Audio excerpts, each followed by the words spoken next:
আমরা সন্তানদের শিক্ষা দান করি যাতে তারা শুভ সংস্কার অর্জন করতে পারে। শুভ সংস্কার বলতে সকলেই মনে করেন তারা যেন জীবিকা, আবাস, বিকাশ সম্বন্ধিত সমস্যাগুলির নিবারণ করে নেয়। ঈশ্বরের দিকে কারো মনই নেই। কিছু ব্যক্তি এত প্রাচুর্যের মধ্যে থাকেন প্রভুকে ডাকার কোনো প্রয়োজনই বোধ করেন না, কিন্তু এই সমস্তই পার্থিব বস্তু। না চাইলেও এই সব বৈভব এখানেই ত্যাগ করে যেতে হবে।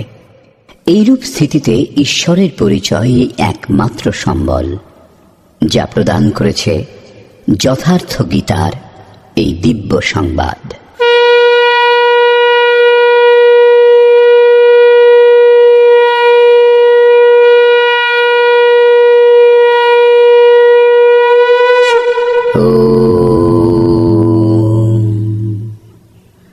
শ্রী পরমাত্মনে নমঃ।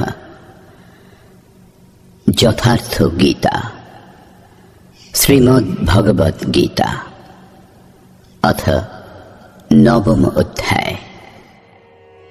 ষষ্ঠ অধ্যায় পর্যন্ত যোগেশ্বর শ্রীকৃষ্ণ যোগের ক্রমিক বিশ্লেষণ করেছেন, যার শুদ্ধ অর্থ ছিল যজ্ঞের প্রক্রিয়া। যজ্ঞে সেই আরাধনার বিধিবিশেষের বর্ণনা আছে যা সম্পাদনে শ্রেষ্ঠ অবস্থা লাভ হয়, যাতে চরাচর জগৎ আহুতি সামগ্রী রূপে বিদ্যমান। মনের নিরুদ্ধ অবস্থাতে এবং নিরুদ্ধ মনেরও বিলয়কালে সেই অমৃত তত্ত্বকে জানা যায়।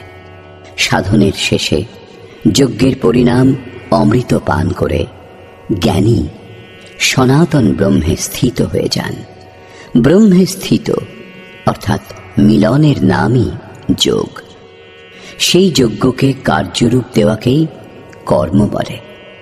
সপ্তম অধ্যায়ে তিনি বলেছেন, যিনি এই কর্ম করেন তিনি ব্যাপ্ত ব্রহ্ম, সম্পূর্ণ কর্ম, অধ্যাত্ম, অধিদৈব, অধিভূত এবং অধিযজ্ঞ সহ আমাকে জানেন। অষ্টম অধ্যায়ে তিনি বলেছেন, পরম গতি একেই বলে, এই হল পরম ধাম। বর্তমান অধ্যায়ে যোগেশ্বর শ্রীকৃষ্ণ বলছেন, যোগযুক্ত পুরুষের ঐশ্বর্য কিরূপ, সকলের মধ্যে ব্যাপ্ত থেকেও তিনি কিভাবে নির্লিপ্ত, কর্ম করেও কি রূপে তিনি অকর্তা। সেই পুরুষের স্বভাব এবং প্রভাবের উপরে আলোকপাত করলেন। যোগকে আচরণে পরিণত করবার পথে দেবতাগণ সৃষ্ট বাধা বিঘ্নের প্রতি সতর্ক করলেন এবং সেই পুরুষের শরণে যাবার জন্য জোর দিলেন। শ্রী ভগবান উবাচ,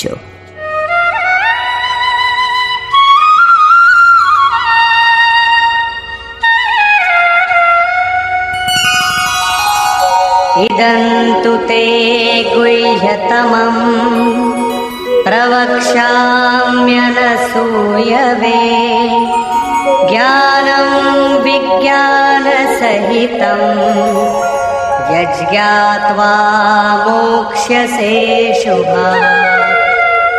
যোগেশ্বর শ্রীকৃষ্ণ বললেন, অর্জুন, অসূয়া অর্থাৎ ঈর্ষা দেশ মুক্ত তোমার জন্য আমি এই অতি গোপনীয় জ্ঞানকে বিজ্ঞান সহিত বলব, অর্থাৎ প্রাপ্তির পরে মহাপুরুষের অবস্থিতি সম্পর্কে বলবো।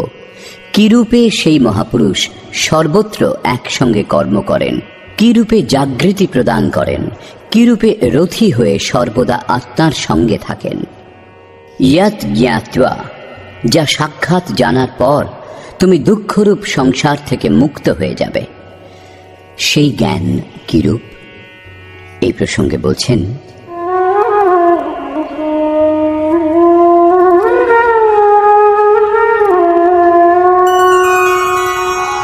রাজবিদ্যা রাজগুহ্যম পবিত্রমিদমুত্তমম প্রত্যক্ষাবগমম ধর্ম্যম সুসুখম কর্তুমব্যয়ম।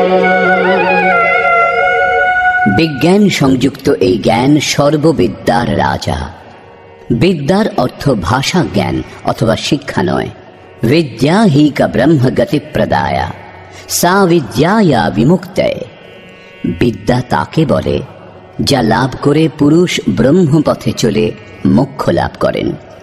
যদি পথমধ্যে সিদ্ধাই অথবা প্রকৃতিতে কোথাও আবদ্ধ হন, তাহলে প্রমাণিত হয় যে অবিদ্যা সফল হয়ে গেছে, সেটা বিদ্যা নয়। এই রাজবিদ্যা নিশ্চিত কল্যাণ করে। এই রাজবিদ্যা সমস্ত গোপনীয়ের রাজা। অবিদ্যা এবং বিদ্যার অবগুণ্ঠন, অনাবরণ ও যোগযুক্ত হলেই এর সঙ্গে মিলন হয়।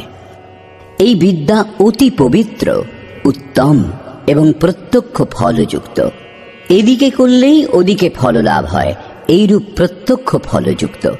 এটা অন্ধবিশ্বাস নয় যে এই জন্মের সাধনার ফল অন্য জন্মে লাভ হবে। এটা পরম ধর্ম, পরমাত্মার সঙ্গে সংযুক্ত। বিজ্ঞানসম্মত এই জ্ঞান লাভ করা সরল এবং অবিনাশী। দ্বিতীয় অধ্যায়ে যোগেশ্বর শ্রীকৃষ্ণ বলেছিলেন, অর্জুন, এই যোগপথে বীজের নাশ হয় না। এর অল্প সাধনও জন্ম মৃত্যুর মহাভয় থেকে উদ্ধার করে। ষষ্ঠ অধ্যায়ে অর্জুন জিজ্ঞাসা করেছিলেন যে, ভগবান, শিথিল প্রযত্নশীল সাধক নষ্টভ্রষ্ট তো হয়ে যান না?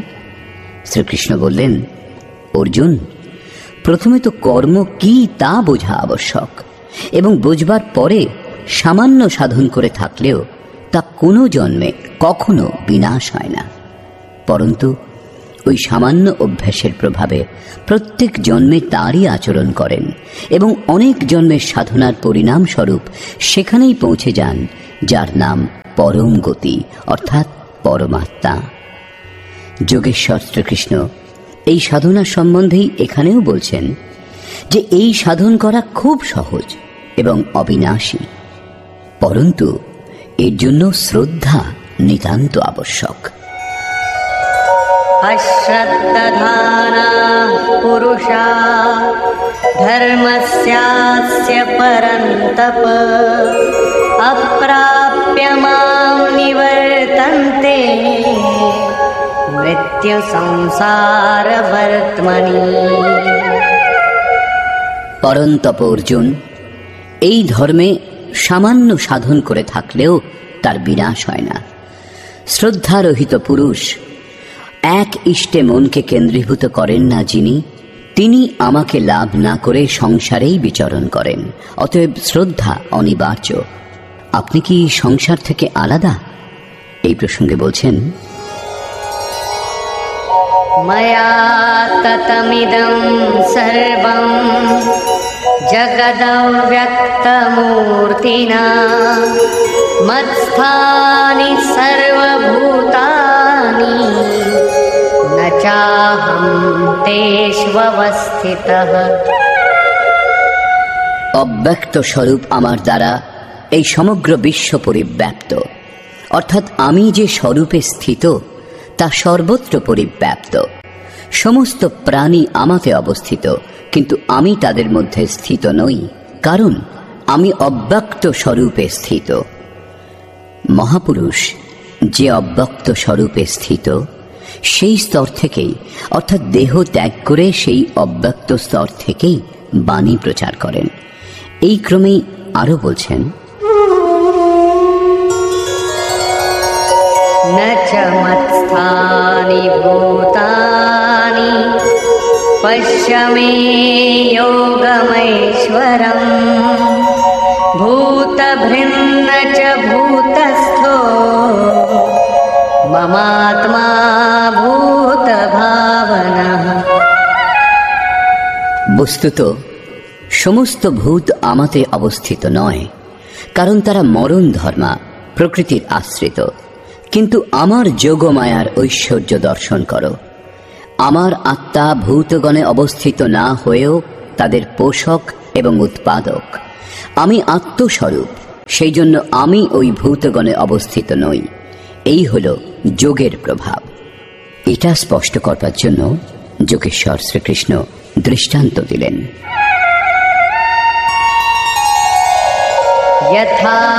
যথাকাশস্থিতো নিত্যং বায়ুঃ সর্বত্র গোমহঃ তথা সর্বাণি ভূতানি स्थानीत्युपधारय। আকাশে উৎপন্ন মহাবায়ু যেরূপ আকাশে সদৈব অবস্থান করেও আকাশকে মলিন করতে পারে না, সেইরূপ ভূত সকল আমাতে স্থিত, এরূপ জানবে। আমি আকাশবৎ নির্লিপ্ত, তারা আমাকে মলিন করতে পারে না। প্রশ্নটি সম্পূর্ণ হল। এইরূপ হয় যোগের প্রভাব। এখন প্রশ্ন, যোগী করেন কি? এই প্রসঙ্গে বলছেন,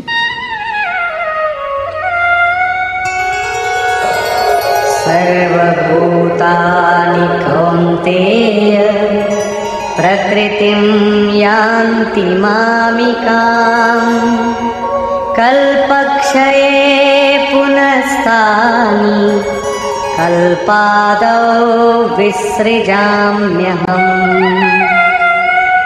অর্জুন, কল্পের বিলয়কালে সকল ভূত আমার প্রকৃতি অর্থাৎ আমার স্বভাব প্রাপ্ত হয় এবং কল্পাদিতে আমি তাদের পুনঃ পুনঃ বিসৃজামি বিশেষ রূপে সৃষ্টি করি। তারা আগে বিকৃত অবস্থাতে ছিল, তাদেরই রচনা করি, সুসজ্জিত করি। যারা অচেতন তাদের চেতনা প্রদান করি, কল্পের জন্য প্রেরিত করি। কল্পের তাৎপর্য উত্থানোন্মুখ পরিবর্তন। আসুরি সম্পদ ত্যাগ করে পুরুষ যেমন যেমন দৈবী সম্পদের অধিকারী হন, তেমন তেমন কল্পের আরম্ভ হয় এবং যখন ঈশ্বর ভাব প্রাপ্ত হন তখনই কল্পের শেষ হয়। নিজের কর্ম সম্পূর্ণ করে কল্প বিলীন হয়ে যায়। ভজনের আরম্ভ কল্পের আদি এবং যেখানে লক্ষ্য স্পষ্ট হয় সেটাই ভজনের পরাকাষ্ঠা। কল্পের শেষ সেখানেই। যখন প্রত্যেক আত্মা যোনির কারণভূত রাগ দেশাদি থেকে মুক্ত হয়ে নিজ শাশ্বত স্বরূপে স্থির হয়ে যায়, এই অবস্থা সম্বন্ধে শ্রীকৃষ্ণ বলছেন যে আমার প্রকৃতি প্রাপ্ত হয়। যে মহাপুরুষ প্রকৃতিকে বিলীন করে স্বরূপে স্থিত হন, তার আবার প্রকৃতি কি? তার মধ্যে কি প্রকৃতি এখনো বাকি? না।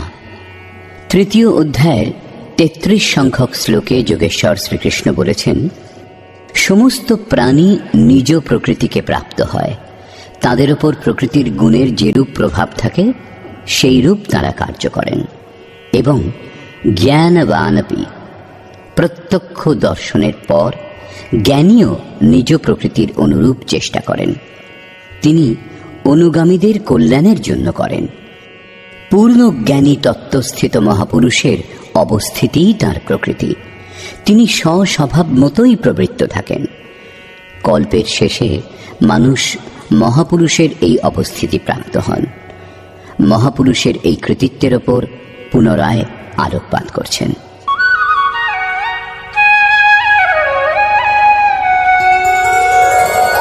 प्रकृतिं स्वामवष्टभ्य विसृजामि पुनः पुनः भूतग्राममिमं कृत्स्नम् अवशं प्रकृतेर्वशात्। স্বীয় প্রকৃতি অর্থাৎ মহাপুরুষের অবস্থিতি স্বীকার করে প্রকৃতের বশাৎ নিজ নিজ স্বভাবে স্থিত প্রকৃতির গুণগুলির বশীভূত এই সমস্ত ভূত সমুদায়কে আমি পুনঃ পুনঃ বিসৃজামি বিশেষ রূপে সৃষ্টি করি, সুসজ্জিত করি। স্বীয় স্বরূপের দিকে এগিয়ে যাবার জন্য তাদের প্রেরণা প্রদান করি। তাহলে তো আপনি এই কর্ম দ্বারা আবদ্ধ। न च मां तानि कर्माणि निबध्नन्ति धनञ्जय उदासीनवदासीनम्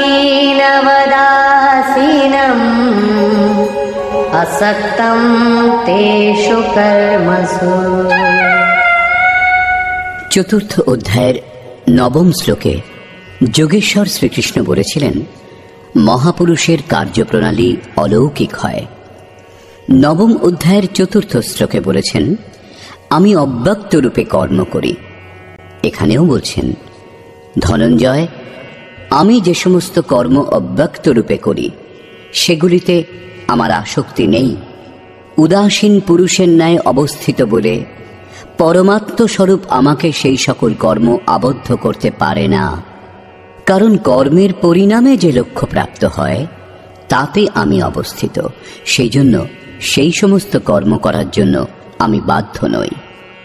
প্রশ্ন ছিল স্বভাবের সঙ্গে যুক্ত প্রকৃতির কার্যগুলির। মহাপুরুষের অবস্থিতি ছিল, তার রচনা ছিল। এখন আমার অধ্যক্ষতায় মায়া যা সৃষ্টি করে তা কি? তাও একটা কল্প। ময়াধ্যক্ষেণ প্রকৃতিঃ सूयते सचराचरम् हेतुनानेन कौन्तेय जगत् विपरिवर्तते।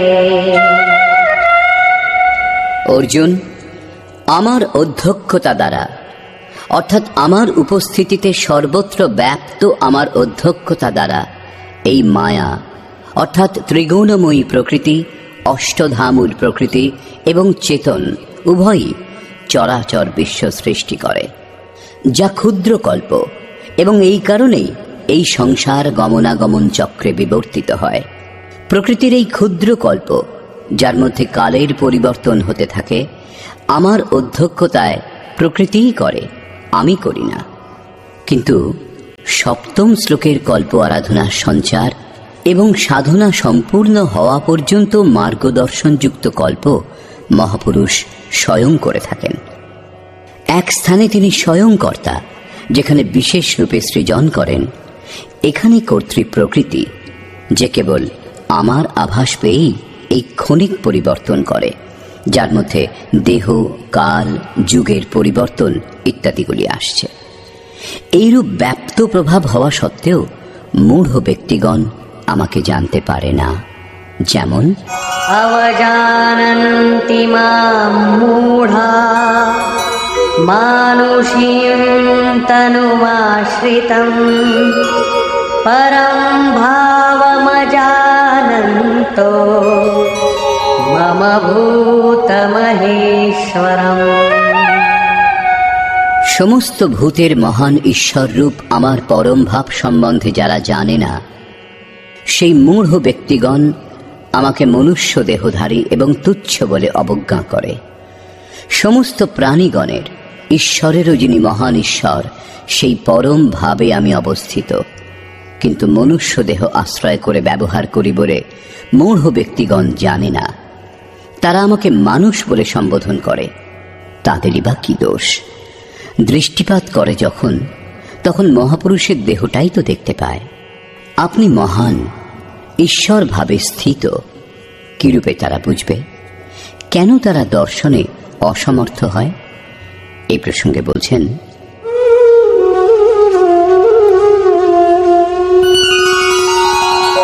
मोघाशा मोघकर्माणो मोघज्ञानाविचेतसः राक्षसीमासुरीं चैव प्रकृतिं मोहिनीं श्रिताः। তারা বৃথা আশা অর্থাৎ যা কখনো পূর্ণ হবে না এইরূপ আশা, বৃথা কর্ম অর্থাৎ বন্ধনকারী কর্ম, এবং বৃথা জ্ঞান যা বস্তুত অজ্ঞান, বিচেতসঃ বিশেষ রূপে অচেতন, রাক্ষস এবং অসুরের ন্যায় মোহপ্রাপ্ত হয়, এইরূপ স্বভাব ধারণ করে থাকে, অর্থাৎ আসুরী স্বভাব যুক্ত হয়। সেই জন্য মানুষ বলে অবজ্ঞা করে।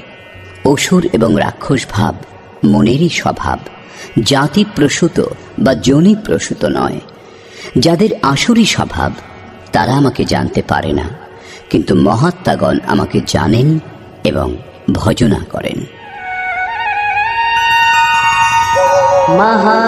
महात्मानस्तु मां पार्थ दैवीं प्रकृतिमाश्रिताः भजन्त्यनन्यमनसो ज्ञात्वा भूतादिमव्ययम्। হে পার্থ, পরন্তু দৈবী প্রকৃতি অর্থাৎ দৈবী সম্পদ আশ্রয় করে মহাত্মাগণ আমাকে সর্বভূতের আদি কারণ, অব্যক্ত এবং অক্ষর জেনে অনন্য মনে, অর্থাৎ মনের অন্তরালে অন্য কাউকে স্থান না দিয়ে কেবল আমাতে শ্রদ্ধাযুক্ত হয়ে নিরন্তর আমাকে ভজনা করেন। কিরূপে ভজনা করেন এই প্রসঙ্গে বলছেন, সততং কীর্তয়ন্তো মাম यतन्तश्च दृढव्रताः नमस्यन्तश्च मां भक्त्या नित्ययुक्ता उपासते। তারা নিরন্তর চিন্তনের ব্রতে দৃঢ় থেকে আমার গুণের স্মরণ করেন, প্রাপ্তির জন্য যত্নশীল হন এবং পুনঃ পুনঃ আমাকে নমস্কার করে সদা সমাহিত হয়ে অনন্য ভক্তি দ্বারা আমার উপাসনা করেন, অবিরল নিযুক্ত থাকেন। কি উপাসনা করেন? এই কীর্তিমান কিরূপ? অন্য কোনো উপাসনা নয়, পরন্তু সেই যজ্ঞ যা বিস্তার পূর্বক বলেছেন। সেই আরাধনা সম্বন্ধেই যোগেশ্বর শ্রীকৃষ্ণ এখানে সংক্ষেপে পুনরায় বলছেন। জ্ঞানযজ্ঞেন চাপ্যন্যে यजन्तो मामुपासते एकत्वेन पृथक्त्वेन बहुधा विश्वतो मुखम्। তাদের মধ্যে কেউ কেউ সর্বব্যাপ্ত বিরাট পরমাত্মা রূপ আমাকে জ্ঞানযোগ্য দ্বারা যজন করেন, অর্থাৎ নিজের লাভ লোকসান এবং সামর্থ্য বুঝে এই নিয়ত কর্মযজ্ঞে প্রবৃত্ত হন। কেউ কেউ একত্বভাবে আমার উপাসনা করেন। তাকে সেই পরমাত্ম তত্ত্বে একীভূত হতে হবে এবং কেউ সমস্ত কিছু আমাকে পৃথক রেখে আমাকে সমর্পণ করে নিষ্কাম সেবাভাব দ্বারা আমার উপাসনা করেন এবং নানাভাবে উপাসনা করেন। কারণ এই সকলই একটা যজ্ঞেরই উঁচু নিচু স্তর মাত্র। সেবা থেকেই যজ্ঞ আরম্ভ হয়। কিন্তু এই যজ্ঞের অনুষ্ঠান হয় কিরূপে? যোগেশ্বর শ্রীকৃষ্ণ বলছেন, যজ্ঞ আমি করি। যদি মহাপুরুষ রথী না হন তাহলে যজ্ঞ সম্পূর্ণ হবে না। তার নির্দেশ পেয়েই সাধক বুঝতে সক্ষম হন যে কোন স্তরে তিনি এখন কত দূর এগিয়েছেন। বস্তুত যজ্ঞকর্তাকে এই প্রসঙ্গে যোগেশ্বর শ্রীকৃষ্ণ বলছেন,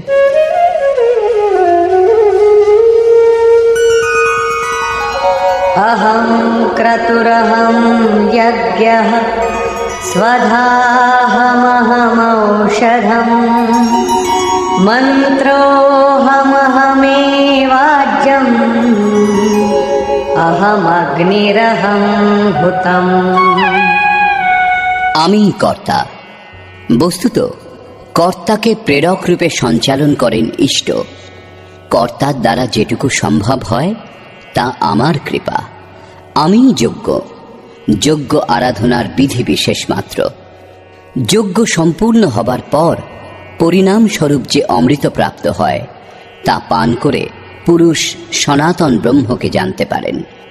আমি স্বধা, অর্থাৎ অতীতের অনন্ত সংস্কার বিলীন করা, তাদের তৃপ্ত করতে সক্ষম হওয়া, সেটা আমারই কৃপা। আমি ভবরোগ দূর করবার ঔষধি। আমাকে লাভ করার পর মনুষ্যগণ এই রোগ থেকে মুক্ত হয়ে যায়। আমি মন্ত্র। সাধক আমারই কৃপাতে মনকে শ্বাসের অন্তরালে নিরুদ্ধ করতে সমর্থ হয়। এই নিরোধ ক্রিয়াতে যে আজ্য অর্থাৎ হবি বস্তু তীব্রতা আনে তা আমি। আমারই প্রকাশে মনের সমস্ত প্রবৃত্তি বিলীন হয় এবং আহুতি অর্থাৎ সমর্পণও আমি। এখানে যোগেশ্বর শ্রীকৃষ্ণ বারবার আমি এই কথা বলছেন। এর তাৎপর্য এই যে আমি প্রেরক রূপে আত্মা থেকে অভিন্ন হয়ে এবং নিরন্তর নির্ণয় করে যোগক্রিয়া সম্পূর্ণ করতে সাহায্য করি। একেই বিজ্ঞান বলে। পূজ্য মহারাজজি বলতেন যে যতক্ষণ পর্যন্ত ইষ্টদেব রথী হয়ে শ্বাস প্রশ্বাসের গতি নিয়ন্ত্রণ করতে শুরু করে না দেন ততক্ষণ পর্যন্ত ভজন আরম্ভই হয় না।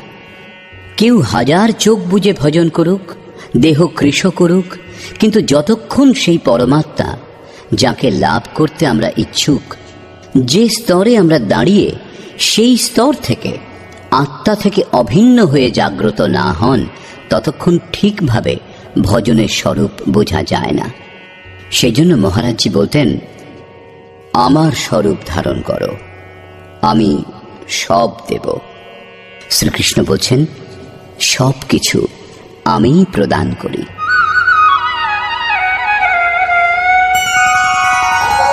পিতাহমস্য জগতো মাতা ধাতা পিতামহঃ বেদ্যং পবিত্রমোঙ্কার ঋক্সাময়জুরেব চ। অর্জুন, আমি সম্পূর্ণ জগতের ধাতা অর্থাৎ ধারণকর্তা, পিতা অর্থাৎ পালনকর্তা, মাতা অর্থাৎ জন্মদাত্রী, পিতামহ অর্থাৎ মূল উদ্গম, যাতে সকলে লীন হয়ে যায়, এবং জানবার যোগ্য পবিত্র ওঙ্কার অর্থাৎ অহম আকার ইতি ওঙ্কার, সেই পরমাত্মা আমার স্বরূপে স্থিত, সোহং তত্ত্বমসি ইত্যাদি একে অন্যের পর্যায়ভুক্ত। এইরূপ জানবার যোগ্য স্বরূপ আমি। ঋক অর্থাৎ সম্পূর্ণ প্রার্থনা, সাম অর্থাৎ সমত্ব প্রদানকারী প্রক্রিয়া, যজুঃ অর্থাৎ আরাধনার বিধিবিশেষও আমি। যোগ অনুষ্ঠানের এই তিনটি আবশ্যক অঙ্গ আমার দ্বারা সম্পাদিত হয়। গতির্ভর্তা প্রভু সাক্ষী নিবাস শরণম সুহৃৎ প্রভব প্রলয় স্থানম নিধানম বীজমব্যয়ম। হে অর্জুন, গতি অর্থাৎ লাভের যোগ্য, পরম গতি, ভর্তা ভরণ পোষণকারী, সকলের স্বামী, সাক্ষী অর্থাৎ দ্রষ্টারূপে স্থিত, সকলের জ্ঞাতা, সকলের বাসস্থান স্মরণ গ্রহণের যোগ্য, অকারণ সুহৃদ, উৎপত্তি এবং প্রলয় অর্থাৎ শুভ অশুভ সংস্কার সমূহের বিলয় এবং অবিনাশী কারণ আমি, অর্থাৎ শেষে যার মধ্যে বিলীন হয় সেই সমস্ত বিভূতি আমি। तपाम्यहमहं वर्षं निगृह्णाम्युत्सृजामि च अमृतं चैव मृत्युश्च सदसच्चाहमर्जुन। সূর্যরূপে আমি উত্তাপ বিকিরণ করি, বর্ষা আকর্ষণ করি। মৃত্যুর অতীত যে অমৃত তত্ত্ব এবং মৃত্যু, সৎ ও অসৎ সব আমি, অর্থাৎ যে পরম প্রকাশ প্রদান করে সেই সূর্যও আমি। যারা ভজনা করেন, কখনো কখনো তারা আমাকে অসৎ বলে মনে করেন, তাদের মৃত্যু হয়। এইরূপ বলছেন। त्रैविद्या मां सोमपाः पूतपापाः यज्ञैरिष्ट्वा स्वर्गतिं प्रार्थयन्ते ते पुण्यमासाद्य सुरेन्द्रलोकम् अश्नन्ति दिव्यान् दिवि देवभोगान्। আরাধনা বিদ্যার অঙ্গ তিনটি, ঋক, সাম এবং যজু, অর্থাৎ প্রার্থনা, সমত্বের প্রক্রিয়া এবং ভজনার আচরণ করেন যারা, সোম অর্থাৎ চন্দ্রমার ক্ষীণ প্রকাশ যারা পেয়ে থাকেন, পাপ থেকে মুক্ত হয়ে পবিত্র পুরুষ সেই যজ্ঞের নির্ধারিত প্রক্রিয়ার আচরণ করেন, আমাকে ইষ্টরূপে পূজা করেন, স্বর্গপ্রাপ্তির জন্য প্রার্থনা করেন। একেই অসৎ কামনা বলে। এতে তাদের মৃত্যু ঘটে, তাদের পুনর্জন্ম হয়, যেরূপ এর আগের শ্লোকটিতে যোগেশ্বর বলেছেন। তারা আমারই পূজা করেন, সেই নির্ধারিত বিধি দ্বারাই করেন, কিন্তু পরিবর্তে স্বর্গ কামনা করেন, সেই পুরুষগণ পুণ্যকর্মের ফলস্বরূপ ইন্দ্রলোক লাভ করেন, স্বর্গে অপ্রাকৃত দেবভোগ উপভোগ করেন, অর্থাৎ আমি সেই ভোগ প্রদান করি। ते तं भुक्त्वा स्वर्गलोकं विशालम् क्षीणे पुण्ये मर्त्यलोकं विशन्ति एवं त्रयी धर्ममनुप्रपन्ना गतागतं कामकामा लभन्ते। তারা সেই বিপুল স্বর্গলোক উপভোগ করে পুণ্য ক্ষয় হলে মৃত্যুলোক অর্থাৎ জন্ম মৃত্যুর চক্রে বিবর্তিত হন। এইরূপ ত্রয়ী ধর্মম প্রার্থনা, সমত্ব এবং ভজনার 3টি বিধি দ্বারা একটা যজ্ঞেরই অনুষ্ঠান করেন যারা, তারা আমার শরণাগত হলেও সকাম হওয়ার জন্য পুনঃ পুনঃ যাতায়াত অর্থাৎ পুনর্জন্ম লাভ করেন। কিন্তু তাদের মূল কখনো নাশ হয় না, কারণ এই পথে বীজের নাশ হয় না। কিন্তু যারা কোনরূপ কামনা করেন না, তারা কি লাভ করেন? अनन्याश्चिन्तयन्तो मां ये जनाः पर्युपासते तेषां नित्याभियुक्तानां योगक्षेमं वहाम्यहम्। অনন্যভাবে আমাতে স্থিত ভক্তগণ পরমাত্ম স্বরূপ আমারই নিরন্তর চিন্তন করেন, পর্যুপাসতে লেশ মাত্র ত্রুটি না রেখে আমার উপাসনা করেন, সেই নিত্য একইভাবে সংযুক্ত পুরুষগণের যোগক্ষেম স্বয়ং আমি বহন করি, অর্থাৎ তাদের যোগের সুরক্ষার সমস্ত দায়িত্ব নিজের হাতে তুলে নিই। এরপরেও লোকে অন্যান্য দেবতাগণের ভজনা করে।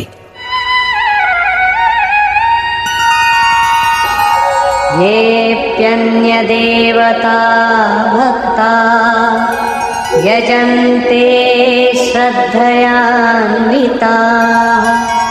तेऽपि मामेव कौन्तेय यजन्त्यविधिपूर्वकम्। কৌন্তেয়, শ্রদ্ধাযুক্ত হয়ে যে ভক্তগণ অন্যান্য দেবতার পূজা করেন, তারা আমারই পূজা করেন, কারণ সে স্থানে কোনো দেবতার অস্তিত্ব নেই। কিন্তু তাদের এই পূজা বিধিসম্মত নয়, আমাকে লাভ করার বিধি থেকে এটা পৃথক। এখানে যোগেশ্বর শ্রীকৃষ্ণ দ্বিতীয়বার দেবতাগণের প্রকরণ তুলেছেন।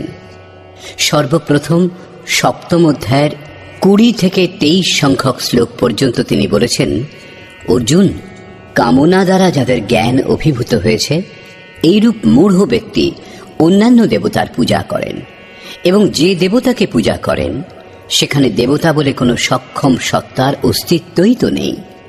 পরন্তু অশ্বত্থ, প্রস্তর, ভূত, ভবানী অথবা অন্যত্র যে দেবতার প্রতি শ্রদ্ধা নিবেদন করা হয়, সেখানে কোনো দেবতার অস্তিত্ব নেই।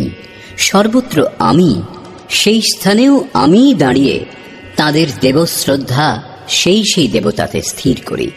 ফলেরও বিধান আমিই করি, ফল প্রদান করি, ফললাভও হয়, কিন্তু সেই ফল নষ্ট হয়ে যায়।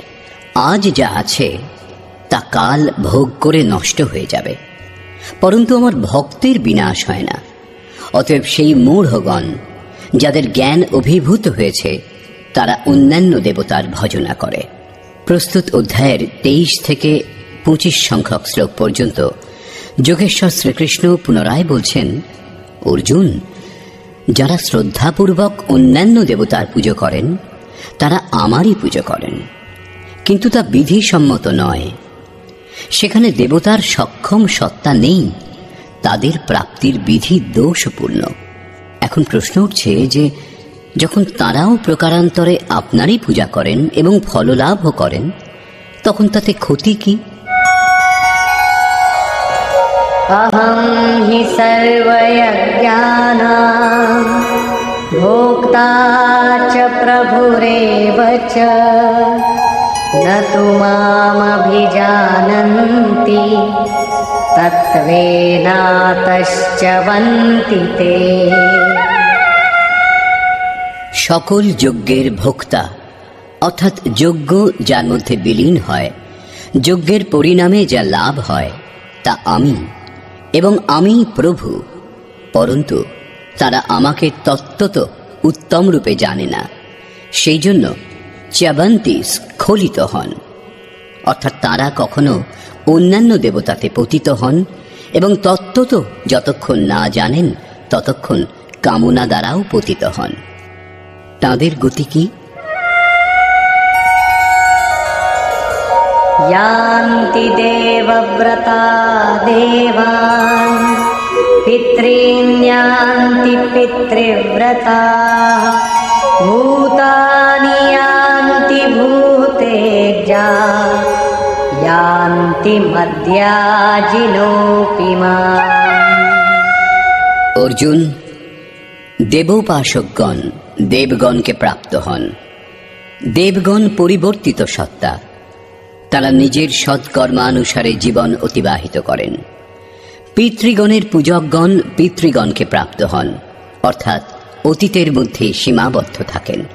ভূতোপাসকগণ ভূত হন, অর্থাৎ দেহ ধারণ করেন এবং আমার ভক্ত আমাকেই লাভ করেন। তারা সাক্ষাৎ আমার স্বরূপ হন, তাদের পতন হয় না। এটুকুই নয়, আমার পূজার বিধিও সরল। पत्रं पुष्पं फलं तोयं यो मे भक्त्या प्रयच्छति तदहं भक्त्युपहृतम् अश्नामि प्रयतात्मनः। এখান থেকেই ভক্তি আরম্ভ হয়। যিনি আমাকে ভক্তিপূর্বক পত্র, পুষ্প, ফল, জল অর্পণ করেন, মন থেকে প্রযত্নশীল সেই ভক্তের ওই সব সামগ্রী আমি গ্রহণ করি। সেই জন্য यत्करोषि यदश्नासि यज्जुहोषि ददासि यत्तपस्यसि कौन्तेय तत्कुरुष्व मदर्पणम्। অর্জুন, তুমি যে কর্মের অর্থাৎ যথার্থ কর্মের আচরণ করো, যা আহার করো, যা হোম করো, দান করো এবং মন সহিত ইন্দ্রিয় সমূহকে আমার অনুরূপ প্রস্তুত করো, সেই সমস্ত আমাকে সমর্পণ করবে। অর্থাৎ আমার প্রতি সমর্পিত হয়ে এই সমস্ত করো। সমর্পণ করলে আমি যোগ ক্ষেত্রের দায়িত্ব বহন করব।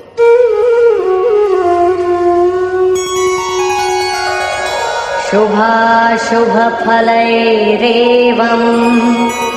मोक्ष्यसे कर्म बन्धनैः सन्न्यासयोगयुक्तात्मा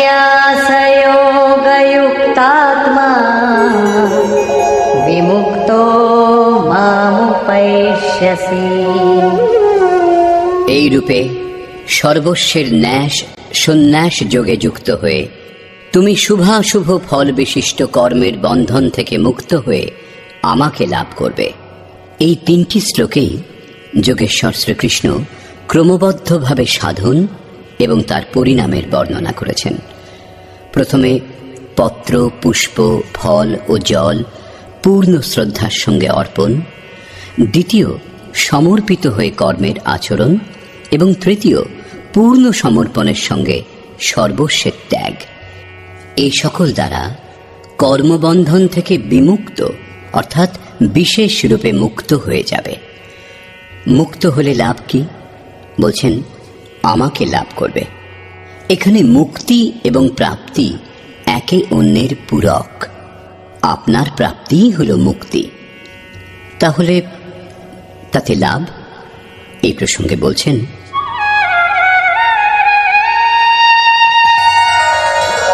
समोऽहं सर्वभूतेषु न मे द्वेषोऽस्ति न प्रियः ये भजन्ति तु मां भक्त्या महिते तेषु चाप्यहम्। সৃষ্টিতে আমার প্রিয় বা অপ্রিয় বলে কেউ নেই, কিন্তু যিনি অনন্য ভক্ত তিনি আমাতে অবস্থান করেন এবং আমিও তাঁর হৃদয়ে বাস করি। এই আমার একমাত্র আত্মীয়তার সম্পর্ক, তাতে পরিপূর্ণ হয়ে যায়। আমাতে ও তাতে কোনো পার্থক্য থাকে না। তাহলে তো বহু ভাগ্যবান ব্যক্তি ভজন করেন। ভজনের অধিকার কাদের? এই প্রসঙ্গে যোগেশ্বর শ্রীকৃষ্ণ বলছেন,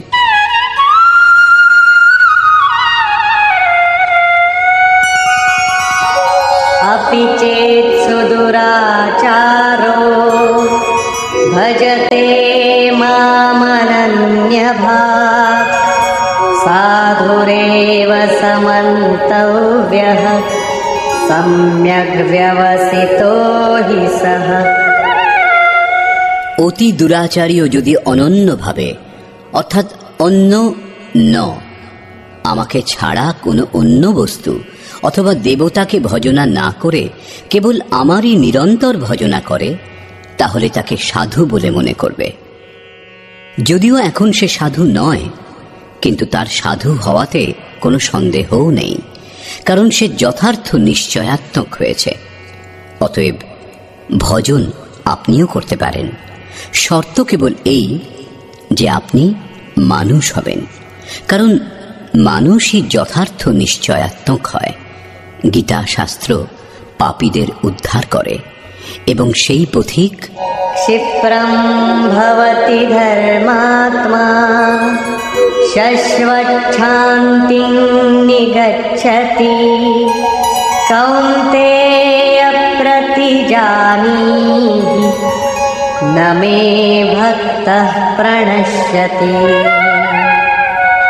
ভজনের প্রভাবে সেই দুরাচারীও শীঘ্রই ধর্মাত্মা হন, পরম ধর্ম পরমাত্মার সঙ্গে সংযুক্ত হন এবং সদা শাশ্বত পরম শান্তি লাভ করেন।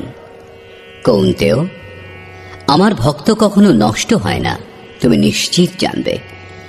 একটা জন্মে মুক্তি লাভ না হলে পরের জন্মগুলিতে সেই সাধন সম্পূর্ণ করে শীঘ্রই পরম শান্তি লাভ করেন। অতএব সদাচারী দুরাচারী ভজনের অধিকার সকলেরই। শুধু তাই নয়, मां हि पार्थव्यपाश्रित्य येऽपि स्युः पापयोनयः स्त्रियो वैश्यास्तथा शूद्राः तेऽपि यान्ति परां गतिम्। পার্থ, স্ত্রী, বৈশ্য, শূদ্র বা পাপজনী যে কেউ হোক না কেন, তারা সকলেই আমাকে আশ্রয় করে পরম গতি লাভ করে। অতএব গীতা শাস্ত্র মানুষ মাত্রের জন্যে, তা সে যে কোনো কর্মেই প্রবৃত্ত হোক না কেন, বিশ্বের যে কোনো স্থানে তার জন্ম হয়ে থাকুক না কেন, গীতা সকলের জন্য এক সমান কল্যাণের উপদেশ দেয়। গীতা শাস্ত্র সার্বভৌম। পাপজনী ষষ্ঠদশ অধ্যায়ের 7 থেকে 21 সংখ্যক শ্লোকে আসুরী বৃত্তির লক্ষণগুলির অন্তর্গত ভগবান বলেছেন, যারা শাস্ত্রবিধি ত্যাগ করে নামমাত্র যজ্ঞের দ্বারা সদম্ভে ভজনা করে তারা নরগণের মধ্যে অধম। তারা পরমাত্মারূপ আমাকে দ্বেষ করে, সেই জন্য পাপী। যজ্ঞের অনুষ্ঠান না করেও যজ্ঞের নাম দিয়ে সদম্ভে ভজনা করে যারা, তারা ক্রূর কর্মা এবং পাপাচারী অর্থাৎ পাপজনী। বৈশ্য শূদ্র ভগবৎ পথের স্তর বিশেষ। স্ত্রী জাতির প্রতি কখনো সম্মান, কখনো হেয় দৃষ্টিতে দেখার মনোভাব সমাজে সদাই ছিল, কিন্তু যোগক্রিয়াতে স্ত্রী এবং পুরুষ উভয়েরই সমান প্রবেশাধিকার।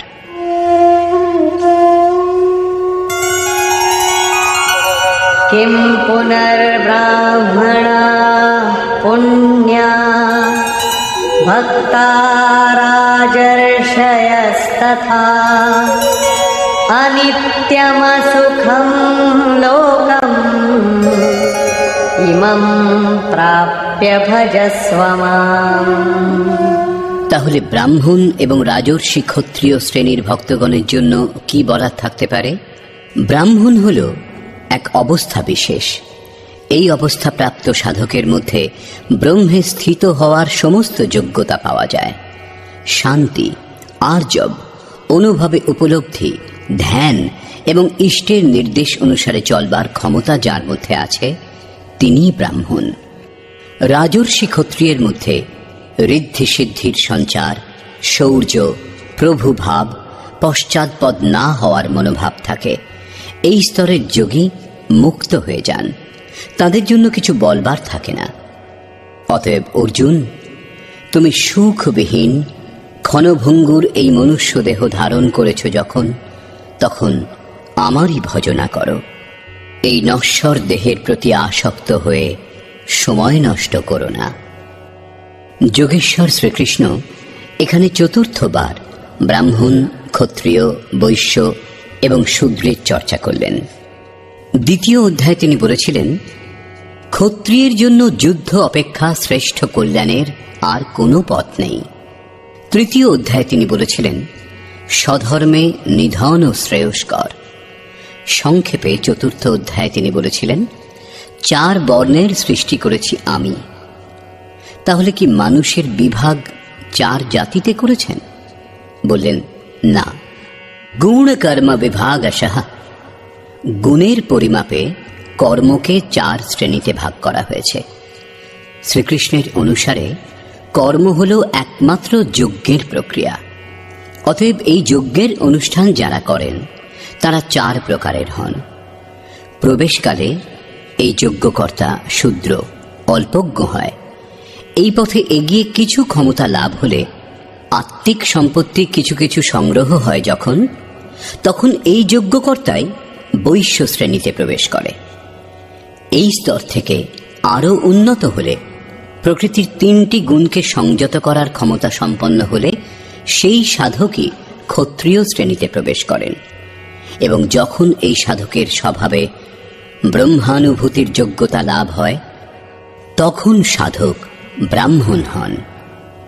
শূদ্র ও বৈশ্য শ্রেণীর সাধকের থেকে ক্ষত্রিয় ও ব্রাহ্মণ শ্রেণীর সাধকগণ ঈশ্বর প্রাপ্তির অধিক সমীপে অবস্থান করেন। শূদ্র ও বৈশ্য ব্রহ্মের অন্তর্ভুক্ত হয়ে শান্ত হবে। তাহলে যারা এর চেয়ে উঁচু অবস্থা লাভ করেছেন তাদের জন্য কি বলা বাকি থাকে? তারা তো লাভ করবেনই।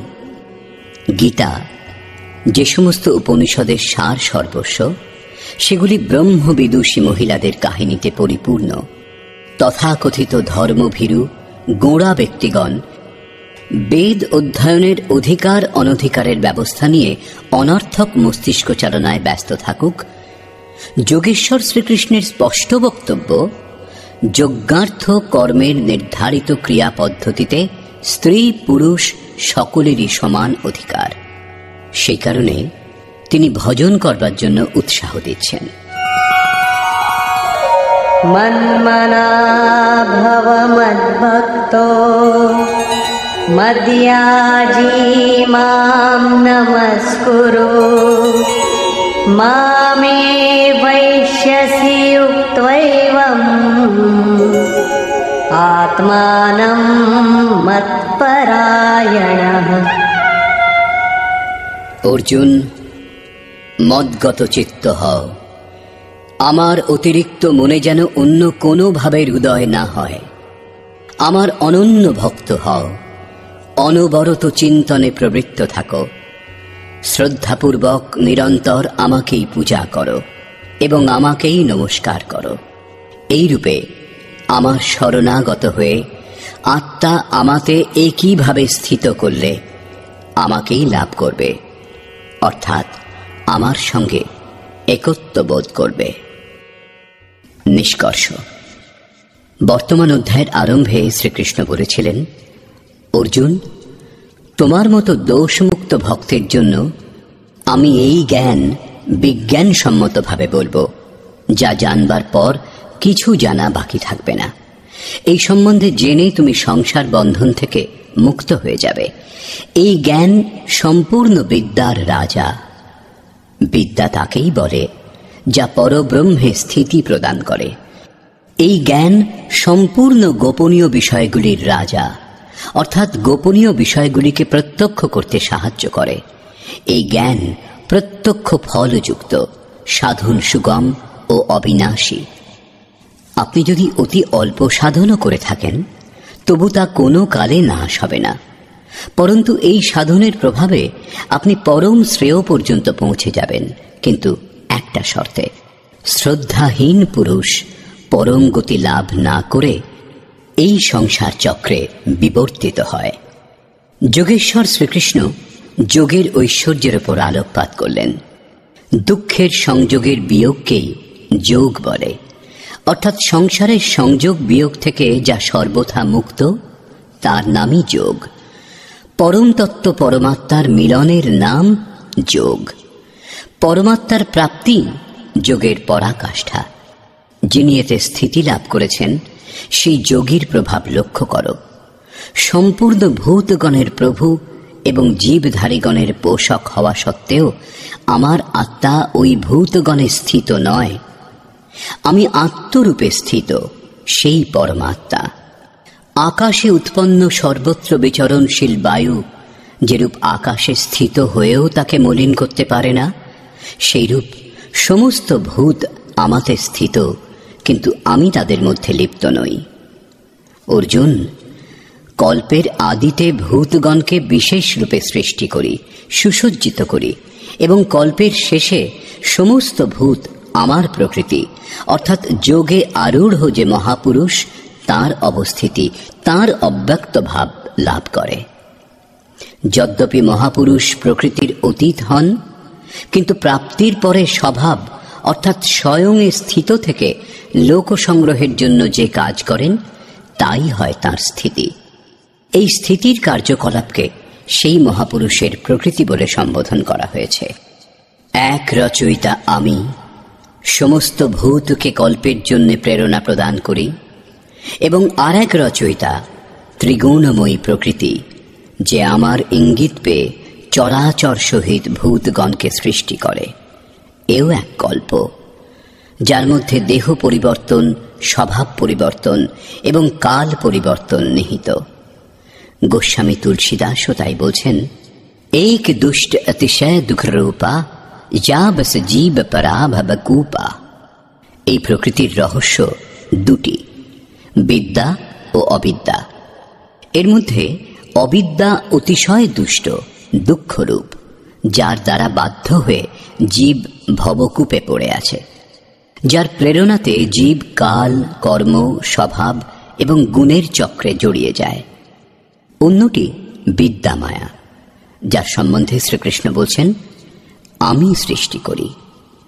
গোস্বামীজির অনুসারে প্রভু সৃষ্টি করেন। এক রচই জগ গুণ বস যাকে, প্রভু প্রেরিত নহি নিজ বলতাকে। এটি জগতের রচনা করে, গুণ যার আশ্রিত। কল্যাণকর গুণ একমাত্র ঈশ্বরে বিদ্যমান। প্রকৃতির কোনো গুণই নেই, তা নশ্বর, কিন্তু বিদ্যাতে প্রভুই প্রেরক রূপে কর্ম করেন। এরূপ কল্প দুই প্রকার, বস্তু, দেহ এবং কালের পরিবর্তন এক প্রকারের কল্প। কিন্তু এই যে পরিবর্তন, তা প্রকৃতি আমার ইঙ্গিত পেয়ে করে, কিন্তু এর থেকে শ্রেষ্ঠ কল্প, যা আত্মাকে নির্মল রূপ প্রদান করে, তার বিন্যাস মহাপুরুষ করেন। তারা অচেতন ভূতগণকে সচেতন করেন। ভজনের আদি এই কল্পের আরম্ভ, এবং ভজনের পরাকাষ্ঠা হল কল্পের শেষ। যখন এই কল্প ভবরোগ থেকে সম্পূর্ণরূপে নিরোগ করে শাশ্বত ব্রহ্মে স্থিতি প্রদান করে, সেই স্থিতি অবস্থা লাভের সময় যোগী আমার অবস্থিতি এবং আমার স্বরূপ লাভ করেন। প্রাপ্তির পরে মহাপুরুষের অবস্থিতিকেই তার প্রকৃতি বলে। ধর্মগ্রন্থগুলিতে গল্পের মাধ্যমে উল্লেখ করা হয়েছে যে 4টি যুগ সম্পূর্ণ হওয়ার পরেই কল্প সম্পূর্ণ হয়, মহাপ্রলয় হয়। প্রায়ই লোকে এর যথার্থ সম্বন্ধে বুঝতে পারে না। যুগের তাৎপর্য হল দুই।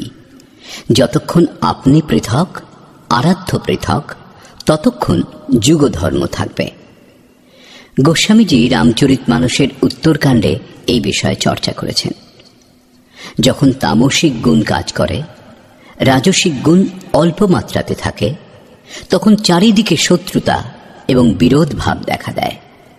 এইরূপ ব্যক্তি কলিযুগীয় হয়, সে ভজনে অক্ষম হয়। কিন্তু সাধনা আরম্ভ হলে যুগের পরিবর্তন হয়, রাজসিক গুণের বৃদ্ধি হয়, তামসিক গুণ ক্ষীণ হয়ে আসে, স্বভাবে সামান্য সাত্ত্বিক গুণও চলে আসে। হর্ষ এবং ভয়ের দ্বিধা অন্তর্মনে চলতে থাকে, তখন সেই সাধক দাপর যুগের অবস্থা লাভ করে। ক্রমশ সাত্ত্বিক গুণের বাহুল্য হলে রজগুণ স্বল্প মাত্রায় থাকে, আরাধনা কর্মে আসক্তি হয়। ত্যাগের ক্ষমতা লাভ করে ত্রেতা যুগে এইরূপ সাধক বহু যজ্ঞ করেন। যজ্ঞানাং জপযজ্ঞোস্মি, যে জপ যজ্ঞের শ্রেণীতে পড়ে সেই জপ, যার ওঠানামা শ্বাস প্রশ্বাসে তার অনুষ্ঠান করবার ক্ষমতা লাভ হয়। যখন শুধু সত্যগুণ বাকি থাকে, বৈষম্যের ভাব বিলুপ্ত হয়, সমতা লাভ হয়। এটাই কৃতযুগ অর্থাৎ কৃতার্থ যুগ অথবা সত্য যুগের প্রভাব। সেই সময় প্রত্যেক যোগী বিজ্ঞানী হন, ঈশ্বরকে সম্যক রূপে জানার যোগ্য হন, স্বাভাবিকভাবে ধ্যানমগ্ন হওয়ার ক্ষমতা তারা লাভ করেন। বিবেকীগণ মনের মধ্যে যে যুগধর্মের উত্থান পতন হয় তা বুঝতে পারেন। মনকে নিরুদ্ধ করবার জন্য অধর্মকে পরিত্যাগ করে ধর্মে প্রবৃত্ত হন। যখন নিরুদ্ধ মনের বিলয় হয়, তখন যুগের সঙ্গে কল্পও শেষ হয়ে যায়। পূর্ণত্বে স্থিতি প্রদান করে কল্পও শান্ত হয়ে যায়। একেই প্রলয় বলে। যখন প্রকৃতি পুরুষে বিলীন হয়, এরপর মহাপুরুষের যা অবস্থিতি তাই তার প্রকৃতি, তার স্বভাব। যোগেশ্বর শ্রীকৃষ্ণ বলছেন, অর্জুন, মূঢ় ব্যক্তি আমাকে জানে না, ঈশ্বরেরও ঈশ্বর আমাকে তুচ্ছ বলে মনে করে, সাধারণ মানুষ ভাবে। প্রত্যেক মহাপুরুষের সঙ্গে এই বিড়ম্বনা হয়, তৎকালীন সমাজ তাদের উপেক্ষা করে, তীব্রভাবে তাদের বিরোধ করা হয়েছে। শ্রীকৃষ্ণ এর অপবাদ ছিলেন না। তিনি বলছেন যে আমি পরম ভাবে স্থিত, কিন্তু শরীর আমার মানুষেরই। সেই জন্য মূঢ়গণ আমাকে তুচ্ছ বলে, মানুষ বলে সম্বোধন করে। এইরূপ ব্যক্তিগণের আশা, কর্ম, জ্ঞান সব ব্যর্থ। এইরূপ ব্যক্তিগণ যা খুশি তাই বলে, যে কোনো কাজ করে বলে আমরা কামনা করি না। এইরূপ বললেই যেন নিষ্কাম কর্মযোগী হওয়া যায়। সেই আসরিক স্বভাব ব্যক্তিগণ আমাকে পরখ করতে পারে না, কিন্তু দৈবী সম্পদ যারা লাভ করেছেন তারা অনন্যভাবে আমার ধ্যান করেন, নিরন্তর আমার গুণের চিন্তন করেন। অনন্য উপাসনা অর্থাৎ যজ্ঞার্থ কর্মের মার্গ দুটি। প্রথমটি জ্ঞানযজ্ঞ অর্থাৎ নিজের ওপর নির্ভর করে নিজের সামর্থ্য বুঝে সেই নিয়ত কর্মে প্রবৃত্ত হওয়া, এবং অন্যটি প্রভু সেবক ভাবের, যার মধ্যে সদ্গুরুর প্রতি সমর্পিত হয়ে সেই কর্মই করা হয়। এই দুটি দৃষ্টিকোণের মাধ্যমে লোকে আমার উপাসনা করে, কিন্তু তাদের দ্বারা যতটুকু কর্ম সম্ভব হয় সেই যজ্ঞ, আহুতি, কর্তা, শ্রদ্ধা এবং ঔষধি যেগুলির দ্বারা ভবরোগের চিকিৎসা হয় তা আমি। শেষে যে গতি লাভ হয় সেই গতিও আমি। এই যজ্ঞকেই লোকে ত্রৈবিদ্যা, প্রার্থনা, ভজনা এবং সমত্ব প্রদানকারী বিধিগুলির মাধ্যমে সম্পাদন করেন, কিন্তু পরিবর্তে স্বর্গের কামনা করেন। আমি তা প্রদানও করি। তার প্রভাবে তারা ইন্দ্রপদ প্রাপ্ত হন, দীর্ঘকাল ধরে উপভোগ করেন, কিন্তু পুণ্য ক্ষীণ হলে তাদের পুনর্জন্ম হয়। সঠিক ক্রিয়া হওয়া সত্ত্বেও ভোগ কামনা করার জন্য তাদের পুনর্জন্ম হয়। সেজন্য ভোগের কামনা করা উচিত নয়। যিনি অনন্যভাবে অর্থাৎ আমি ছাড়া অন্য কেউ নেই এরূপ ভাব নিয়ে নিরন্তর আমার চিন্তন করেন, লেশ মাত্রও ত্রুটি না রেখে ভজনা করেন, তার যোগের সুরক্ষার দায়িত্ব আমি নিজ হাতে তুলে নিই। এরপরেও কিছু সংখ্যক লোক অন্যান্য দেবতার পূজা করে, তারা আমারই পূজা করে, কিন্তু আমার প্রাপ্তির বিধি তা নয়। সম্পূর্ণ যজ্ঞের ভোক্তা যে আমি, এটা তারা জানে না, অর্থাৎ তারা পূজার পরিণামে আমাকে লাভ করে না, সেই জন্য তাদের পতন হয়। তারা দেবতা, ভূত অথবা পিতৃগণের কল্পিত রূপে নিবাস করে, কিন্তু আমার ভক্ত আমার মধ্যে নিবাস করে, আমার স্বরূপ লাভ করে। যোগেশ্বর শ্রীকৃষ্ণ এই যজ্ঞার্থ কর্মকে অতি সহজ বলছেন। তিনি বলছেন, ফল, ফুল অথবা যা কিছু শ্রদ্ধার সঙ্গে আমাকে অর্পণ করা হয় তা আমি গ্রহণ করি। অতএব অর্জুন, তুমি সমস্ত আরাধনা আমাকে সমর্পণ করো। যখন সর্বস্বের ন্যাস হবে, তখন তুমি যোগযুক্ত হয়ে কর্মের বন্ধন থেকে মুক্ত হয়ে যাবে, এবং সেই মুক্তিও আমার স্বরূপ এক। বিশ্বের সমস্ত প্রাণী আমার, কোনো প্রাণীর প্রতি আমার প্রীতি বা দেশ ভাব নেই। আমি তটস্থ থাকি, কিন্তু যিনি আমার অনন্য ভক্ত, আমি তার মধ্যে অবস্থিত এবং তিনি আমার মধ্যে স্থিত। অত্যন্ত দুরাচারী, জঘন্যতম পাপীও যদি অনন্য ভক্তি শ্রদ্ধার সঙ্গে আমাকে ভজনা করে, তাহলে সে সাধু মান্য করার যোগ্য। যদি সে দৃঢ় নিশ্চয় হয়, তাহলে সে শীঘ্রই পরমের সঙ্গে সংযুক্ত হয়ে যায় এবং সদা শাশ্বত পরম শান্তি লাভ করে। এখানে শ্রীকৃষ্ণ স্পষ্ট করলেন, ধার্মিককে, এই সৃষ্টির অন্তর্ভুক্ত যে কোনো প্রাণী যদি অনন্যভাবে এক পরমাত্মার ভজনা করে, তাকে চিন্তন করে, তাহলে সে শীঘ্রই ধার্মিক হয়ে যায়।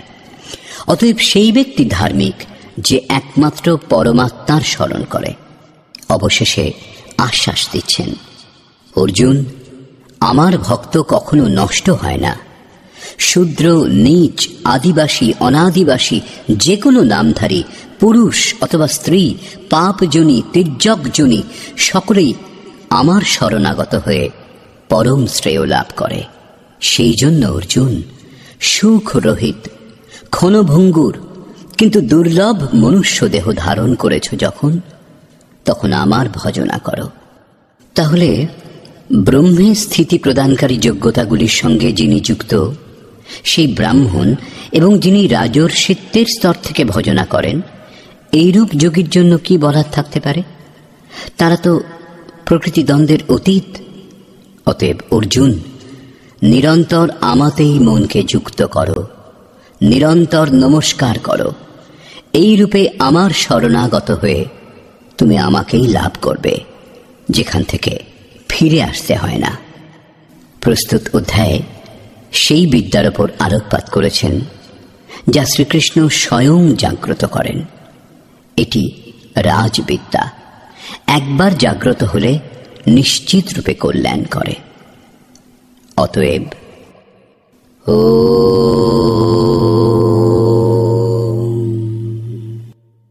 এই প্রকার শ্রীমদ্ ভগবদ্ গীতা রূপী উপনিষদ এবং ব্রহ্মবিদ্যা তথ্য যোগে শাস্ত্র বিষয়ক শ্রীকৃষ্ণ এবং অর্জুনের সংবাদে রাজবিদ্যা জাগৃতি নামক নবম অধ্যায় পূর্ণ হল। এই প্রকার শ্রীমৎ পরমহংস পরমানন্দজির শিষ্য স্বামী অর্গড়ানন্দকৃত শ্রীমদ্ ভগবদ্ গীতার ভাষ্য যথার্থ গীতাতে রাজবিদ্যা জাগৃতি নামক নবম অধ্যায় সমাপ্ত হল। হরি ওম তৎসৎ।